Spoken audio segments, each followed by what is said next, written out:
Vous aimeriez reperdre le poids perdu pendant votre ou vos grossesses, mais vous n'y parvenez pas. Vous avez du mal à vous lancer, à vous motiver.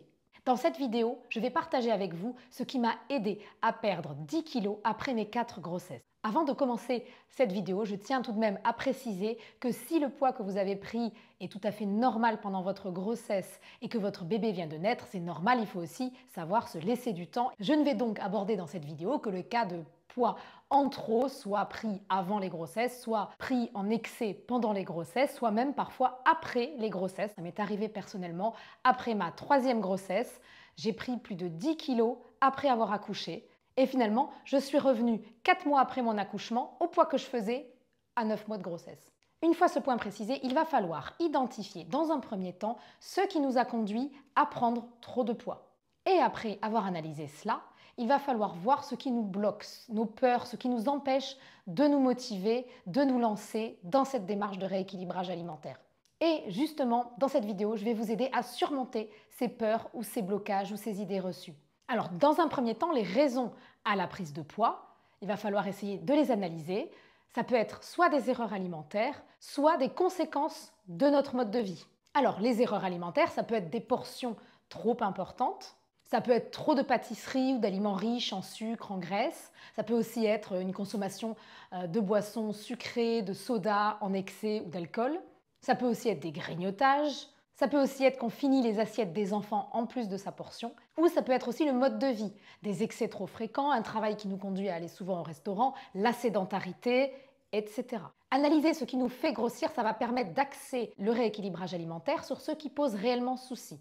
Car rééquilibrer son alimentation, c'est pas juste faire un régime ou une sèche qui vont être temporaires. C'est ajuster ce que l'on mange pour durer dans le temps sans générer de frustration. Pour ma part, en faisant cette analyse, je me suis rendu compte que j'avais souvent peur de manquer, d'avoir faim et du coup, je me servais des portions beaucoup trop grosses. En plus de ça, j'avais un principe selon lequel, quand on fait attention, on ne doit pas se resservir, on doit prendre une seule assiette et c'est tout. Du coup, j'avais tendance à beaucoup trop la remplir et à cause de cette difficulté, j'avais du mal à mincir et j'avais tendance à prendre du poids. Alors si par exemple vous avez une vie sociale très riche, vous pouvez avoir tendance à faire des excès un peu trop fréquents, il va falloir travailler aussi là-dessus sur comment gérer ces excès tout en se faisant plaisir et sans se priver. Si vous finissez systématiquement les assiettes de vos enfants, il va aussi falloir par exemple trouver une stratégie pour y remédier. Ça peut être manger en même temps qu'eux ou prendre une collation pour ne pas avoir trop faim lorsque vous les faites manger. Ça peut aussi être mettre leur assiette au frigo pour le lendemain, pour éviter le gaspillage, ou diminuer votre portion pour intégrer l'éventuel gaspillage de votre enfant. Après avoir identifié ce qui est mauvais dans nos habitudes, ce qui nous a conduit à prendre du poids, il va ensuite falloir faire un travail sur soi pour voir comment y remédier. Alors, on peut faire ce travail tout seul, on peut aussi se faire aider par un professionnel ou par des proches, par la famille, les amis. Et vous pouvez aussi m'écrire en commentaire et je peux vous aider à réaliser cette analyse si vous le souhaitez. Dans un deuxième temps, il va falloir voir quels sont nos blocages, nos peurs, nos idées reçues, ce qui nous empêche de nous lancer.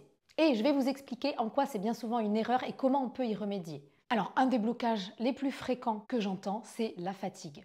La fatigue, c'est l'ennemi numéro 1 de la perte de poids. Quand on est fatigué, on fait de plus mauvais choix alimentaires. Le métabolisme est diminué, on a moins d'énergie, moins de motivation, tout nous paraît insurmontable.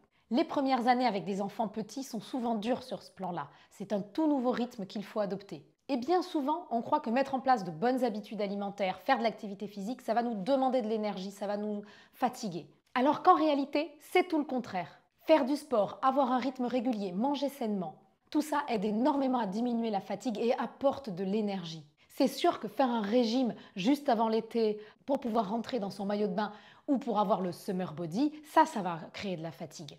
Mais transformer en profondeur nos habitudes petit à petit, en mangeant de plus en plus sainement et en faisant de l'activité physique, c'est l'inverse. Un autre blocage, c'est les échecs précédents. Vous avez déjà tenté plusieurs régimes, vous avez à chaque fois repris tout le poids perdu et vous vous dites que c'est peine perdue, que ça ne sert à rien, que vous ne pourrez jamais vous sentir bien dans votre corps. Vous avez d'ailleurs renoncé définitivement à rentrer dans vos vêtements d'avant-grossesse. Je vous le dis, non, ce n'est jamais peine perdue. J'ai fait de multiples régimes avant d'enfin trouver comment faire et d'y parvenir durablement. Et j'avais d'ailleurs donné tous mes vêtements d'avant-grossesse. C'est dommage car maintenant je rentrerai dedans. Et ça, c'est tout à fait possible sans se priver et sans s'affamer. Sur cette chaîne, je publie régulièrement des vidéos qui vont justement vous aider à atteindre vos objectifs sans vous priver et sans vous affamer. Un autre blocage potentiel, c'est une vie trop remplie, d'autres priorités, une charge mentale trop importante. Alors je vous arrête tout de suite, à mon sens, ça ne doit pas être un frein. Car non seulement avoir une vie bien remplie ne doit pas empêcher de se reprendre en main, mais en plus, à mon sens, vous devez être la priorité. Prendre soin de soi, c'est aussi prendre soin de sa famille. Et se sentir bien dans son corps, ce n'est pas juste l'aspect esthétique. C'est surtout se sentir libre de ses mouvements, avoir moins de douleurs malgré l'âge et être plus en forme pour s'occuper des siens. Et mettre en place des bonnes habitudes, ça ne doit pas forcément prendre du temps. Car déjà, on ne va pas mettre en place toutes les bonnes habitudes d'un seul coup. Et ensuite, on peut commencer par celles qui prennent le moins de temps. Comme par exemple, prendre une collation saine et rassasiante qui ne demande pas de préparation au lieu de dévorer les paquets de biscuits des enfants. Résultat, on arrive moins affamé à table et on mange moins le soir. J'ai d'ailleurs fait une vidéo sur les encas sains et rassasiants, je vous mets le lien ci-dessus. Un autre blocage fréquent, on n'a pas envie de renoncer à ce que l'on aime. On est persuadé qu'il va falloir choisir entre manger ce que l'on aime, se faire plaisir et être bien dans son corps. Et ça vient souvent aussi de l'idée reçue qu'après 30 ou 40 ans, pour être mince, il faut forcément rien manger. Oui, si on ne fait rien et qu'on reste dans la sédentarité. C'est très important de faire du sport et du renforcement musculaire pour diminuer la perte musculaire et booster le métabolisme.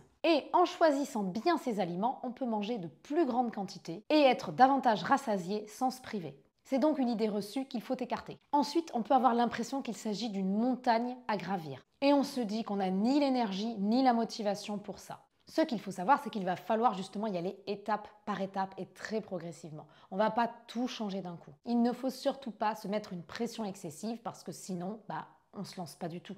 Ce que je conseille dans ce cas, c'est de découper ses objectifs par année puis par mois. On peut se fixer un objectif pour 2026, pour 2027. Il faut toujours voir loin pour que ça paraisse moins difficile. Si effectivement on se dit dans 3 mois il faut que j'ai perdu 10 kilos, ça va être compliqué. Ou en tout cas ça va être difficile sans générer de frustration et sans ensuite reprendre tout le poids perdu. Par contre on peut se dire, voilà, d'ici 2 ans j'aimerais bien avoir une activité physique régulière, manger plus sainement et me sentir bien dans mon corps. Et ça, à ce moment-là, c'est un objectif qui est réalisable. Et ensuite, on va découper cet objectif en étapes, mois par mois. Et on peut par exemple ajouter 1 ou 2 objectifs chaque mois. Par exemple, on peut décider d'ici 1 mois ou 2 de se mettre à cuisiner de temps en temps un dessert maison pour quand même manger quelque chose qu'on aime, si on aime beaucoup les desserts, mais ce sera dans ce cas plus sain. On peut décider aussi de diminuer ses portions le soir. Si on ne fait pas du tout d'activité physique, on peut par exemple dans un premier temps se dire le mois prochain, je vais rajouter 30 minutes de marche par semaine. Et le mois d'après, on peut se rajouter un peu de renforcement musculaire, une séance de 1/4 d'heure. C'est pas beaucoup,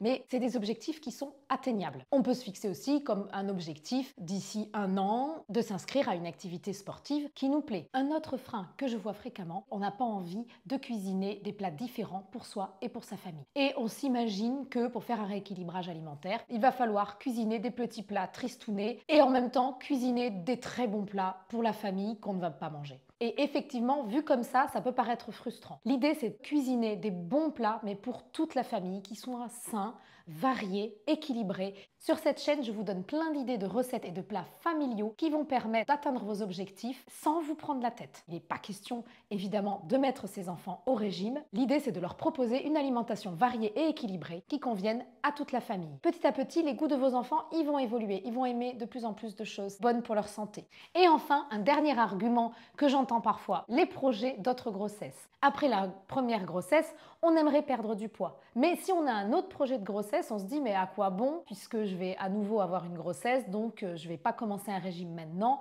Je me le suis beaucoup dit entre chacune de mes 4 grossesses et je pense aujourd'hui avec le recul que c'est une erreur. Il ne s'agit pas de perdre du poids brutalement avant une nouvelle grossesse car ça servirait à rien à part à reprendre le poids perdu. Mais changer ses habitudes petit à petit pour en adopter de plus saines. Intégrer de l'activité physique dans notre quotidien, c'est aussi se permettre de vivre une grossesse beaucoup plus en forme et du coup beaucoup plus sereine. Ça m'est arrivé pour ma 4e grossesse, j'ai fait un diabète gestationnel et j'ai dû adopter de meilleures habitudes alimentaires et intégrer de l'activité physique. Et pendant cette grossesse, j'ai pris beaucoup moins de poids que pendant les 3 précédentes. Je me suis sentie beaucoup plus libre dans mes mouvements car je bougeais davantage. Et je me sentais plus en forme alors que j'étais plus âgée pour cette grossesse et que j'avais 3 enfants en bas âge dans les pattes. J'espère vous avoir motivé à vous lancer dans un rééquilibrage alimentaire. Venez me dire en commentaire s'il y a encore des choses qui vous bloquent pour vous lancer et que je n'ai pas abordées dans cette vidéo. Et n'hésitez pas à vous abonner à ma chaîne pour avoir d'autres vidéos sur le sujet et aussi tout plein de recettes de cuisine simples, saines et gourmandes pour vous aider à atteindre vos objectifs. À très vite!